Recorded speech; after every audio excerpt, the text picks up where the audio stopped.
Normalement, on a aussi Pascal Marceau qui représente la fédération, la FNSF. Alors, on a déposé ces plaques ce matin pour Pelletier Armand. Moi, je le connaissais depuis que j'avais 12 ans, donc ça faisait plusieurs années qu'on se connaissait, lui et sa femme en tout cas. Et il a été artisan menuisier. Il a travaillé pendant plusieurs années ici. Et il connaît beaucoup de connaissances sur Louhans. Donc moi étant aussi originaire de Brest, on a toujours été les uns chez les autres, on se connaissait beaucoup. C'était des relations amicales avec Armand. Et puis un jour, quand il s'est déplacé à une fête, il a rencontré Monsieur Truffaut, un sourd, qui lui a parlé de Ferdinand Berthier, qui avait été une personne très importante, qui avait vécu sur Louhans. Donc au retour sur Louhans, après cette fête, Armand a commencé à faire des recherches et effectivement il a découvert beaucoup d'éléments sur Ferdinand Berthier et qui était effectivement issu de cette petite ville à Louhans.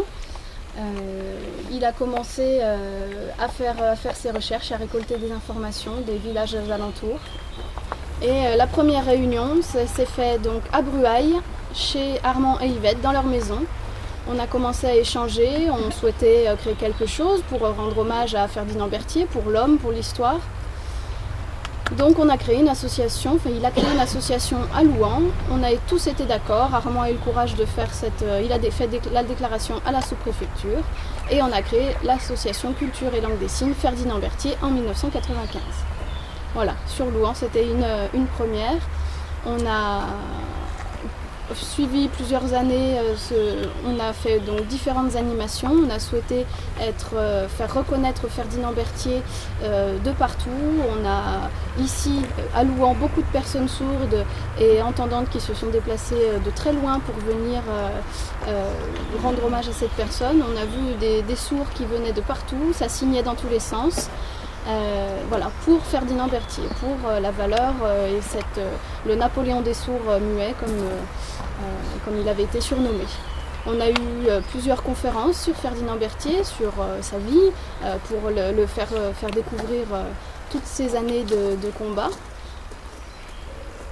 Voilà, on a fait différentes explications. Il y a eu avec Yvette, bien sûr, Armand a été très courageux. Les membres du CA aussi qui se réunissaient.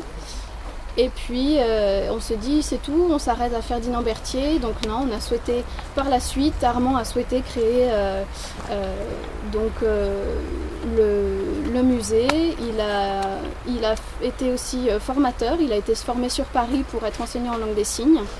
Il a continué à enseigner sur Louhans la langue des signes et puis on a vu qu'il y avait beaucoup de personnes qui étaient intéressées. On était sur Mâcon aussi, Châlons, Digoin. Ça marchait, ça fonctionnait, Mont-Solémine. Il y avait toujours autant de monde qui était intéressé par la langue des signes, des personnes entendantes qui venaient en cours du soir.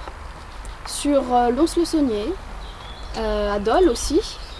Voilà, donc tout ça c'était bénévolement qu'on le faisait. Et Armand continuait sans salaire parce qu'il avait son activité, mais de manière bénévole il continuait à donner ses cours de langue des signes et tous les entendants venaient apprendre la langue des signes.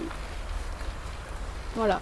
Donc pendant toutes ces années, ça a continué et l'association, on souhaitait qu'elle soit reconnue un peu plus sur le territoire, que CLSFB soit un peu plus reconnue. Donc il y avait les cours de langue des signes, différentes activités sur Ferdinand Berthier. Et puis Armand a proposé à tout le monde d'embaucher une personne salariée pour le fonctionnement administratif de l'association.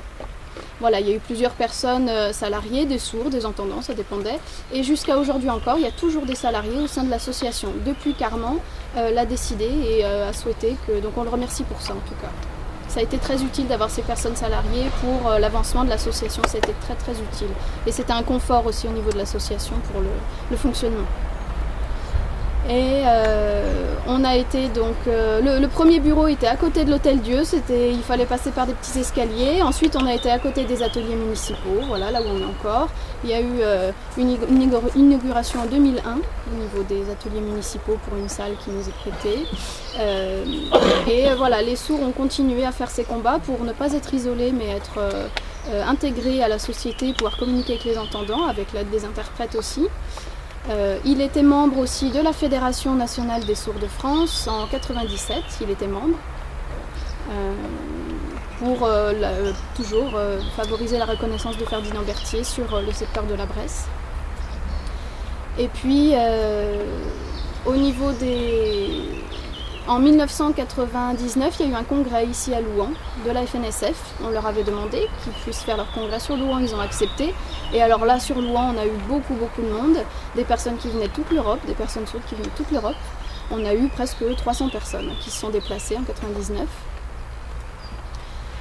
Armand Pelletier a souhaité ensuite déposer un buste, le buste de Ferdinand Berthier.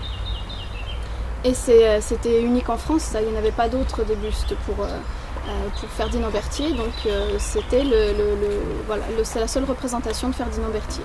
Il a eu ce courage-là. Par la suite, il a continué son travail. Jusqu'en 2003, Armand Pelletier a arrêté d'être président.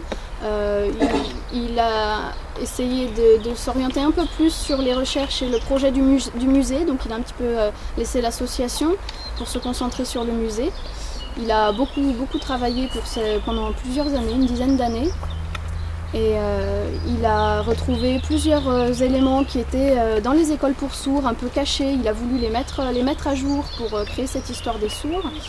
Et il avait donc Yves Delaporte, un ami très cher à Armand Pelletier avec qui il a beaucoup travaillé. Ils ont été discutés avec les élus locaux de Louhans pour continuer leur projet au niveau du musée jusqu'en 2013 où il y a eu l'inauguration du musée qui a été ouvert. Il y avait eu avant 2013, avant cette année, il y avait eu plusieurs expositions de manière exceptionnelle au sein de l'Hôtel Dieu. Donc pour les journées du patrimoine, c'était à cette occasion-là souvent. Donc sur 2-3 jours, il y avait une organisation et une exposition. Voilà. Et on pensait que c'était pas suffisant. Et donc ça se faisait chaque année jusqu'à l'année 2013 où le musée a été ouvert. Et donc c'est la deuxième création d'Armand Pelletier, l'association puis le musée. Voilà, il a fondé beaucoup de choses, Armand, mais là entre autres sur Louhans, c'est ces deux choses-là principalement. Ensuite, Monsieur Géret je laisserai la parole à Monsieur Géret pour expliquer pourquoi il a déposé cette plaque. Mais en tout cas, voilà, moi je voulais rendre hommage à Armand pour toutes ces choses-là. Sa persuasion et son efficacité dans tout ce qu'il a voulu mettre en place, et toujours avec le sourire et pour rendre la vie de Louhans toujours plus belle. Voilà, donc je souhaite lui dire bravo à lui et à toute sa famille. Je vais laisser la parole donc à Monsieur Guéret. Voilà, je vais faire un discours plus court. Armand m'avait demandé de créer une association, donc oui,